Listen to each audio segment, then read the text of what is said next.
Elite performers have coaches, so why wouldn't you? I'm Ruth Kudzi. This is the Coaching Hub. Today, we're going to be exploring supervision.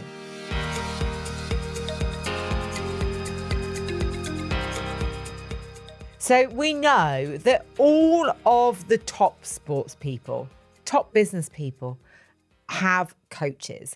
And although we're going to be talking about supervision for coaches, it is the same kind of theme. So let's get to the nub of this. The ICF described coaching as a process, a creative process that supports personal and professional growth.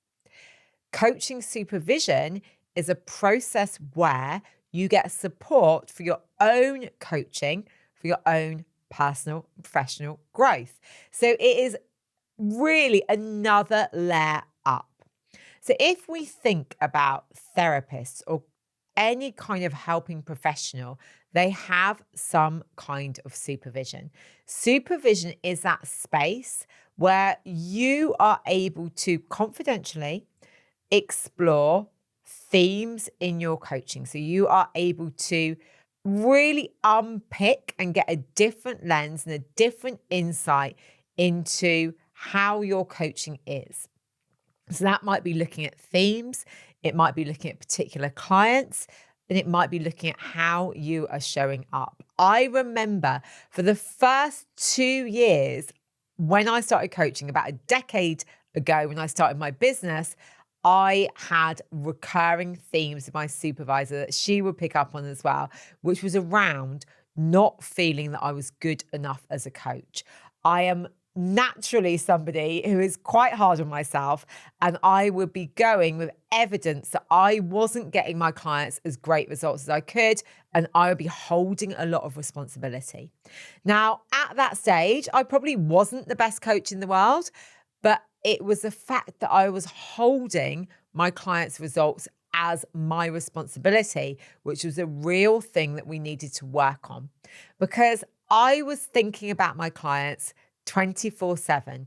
I was really wanting to do everything I could to make my clients successful. But what was happening there is I was making it about me, not my clients. So I wasn't really actually giving my clients enough respect and agency to make their own decisions. Now, none of my clients know this, right? So if you're listening and you're one of those early clients, I was holding everything that you did so tightly. And I'm sorry, I don't think that you realize, but what I needed to work through is actually the fact that as a coach, my role was not to get them results. My role was to create the space for them to get clarity, for them to engage in the process, for them to change their identity, for them to really understand themselves better. And actually, the action was about them. But I would not have been able to do that as effectively without a supervisor, without someone who could start to relay back to me the themes that I was bringing to them, that could start to help me unpick some of the things that I was finding challenging, that could equally hold that space when I was unsure is, should I be referring this client to therapy? Am I doing the right thing? Helping me to behave and act in an ethical manner. So I think there is always this ethical consideration of supervision. And I'm so glad that the ICF now have supervision standards and the EMCC ask for supervision, as do the Association of Coaching, because supervision is so key. It helps us to maintain ethical standards and our professionalism as coaches. It helps us to see our blind spots. It helps us to notice themes and actually how we're getting in the way as coaches. It helps us to really evoke our own awareness of where we need to do the work. It helps prompt the work. And the thing about supervision that I love as well is that it is this kind of space that you need to have done the work before you get to. So you need to have reflected, you need to have thought about what you want to discuss. So even within that process, before you have the session, you are doing reflective work that helps improve you as a coach. And I remember for many, many years, I had one-to-one supervision, and I still do. And I love that space. I feel in that space that I'm able to share with confidence because it feels very safe and confidential. I have also had group supervision. So group supervision, in some ways, I haven't shared as much, but in some ways I've got more because I'm able to hear others' experiences. And often we don't know how our coaching is similar or how our feelings are similar to others.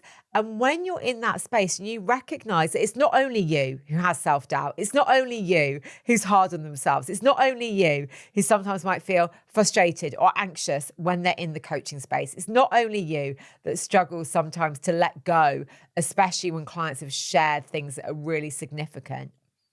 You start to recognize that maybe you have been hard on yourself, and you start to actually look at yourself in a different lens, a lens that is not so harsh.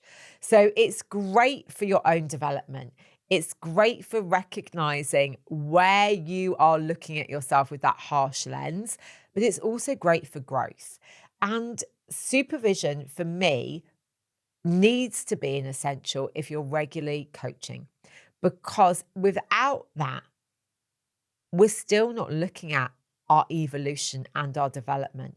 None of us are finished articles. So even as a master certified coach, I have supervision every month or every 2 months, depending on my coaching load. I run a coach training business, so I only coach a few hours every week. So it's not like when I had a full-time coaching load where I would have coaching supervision at least monthly. Again, coaching supervisors are trained to look at things through different lenses. So sometimes you can have some really interesting conversations putting those lenses on. So I've done coaching psychology supervision, which has been different to some of the more kind of clean language models and NLP-based models that people have used, or different to that kind of neuroscience and psychology trend. And I invite all coaches to test out different supervisors, different ways of supervision. You can go for retreats, you can do it in groups, you can do it as an individual, but have a little play with it. Find out what works best for you and commit to being uncomfortable. Commit to sharing that sometimes you don't know and sometimes you get things wrong, because that is part of the process, that vulnerability in the space, that real honest reflection that supports growth. And before I finish, I want to just share one of the differences that people ask a lot between supervision and mentoring. So when you're training to be a coach or getting credentialed for the ICF, you need mentoring. And mentor coaching is looking at your coaching through the ICF competency lens. So this is like, in a way, it's kind of narrowing the lens of supervision. And this is great because what you're doing is you're really looking at coaching through that lens and making sure that you have those competencies met, and really looking at strengths and areas to develop and understanding, that coaching approach. It also supports with the ethics and that coaching mindset. Ethics and coaching mindset are a big part of supervision, full stop. So there's definitely similarities. But I always say, like, coaching mentorship is about looking at your coaching and the competencies, whereas coaching supervision is looking wider at you, your context, your client's context, and those themes, which may, include ICF competencies, but also maybe wider in its reach. So if you are a coach, have a supervisor. If you are a coach, engage in that self-reflective practice so you can serve your clients more effectively. Comment below on how supervision has improved your coaching. If you've enjoyed this, share it with a friend or a colleague, subscribe and follow, and come and visit our website, Optimus Coach Academy. We'd love to hear from you.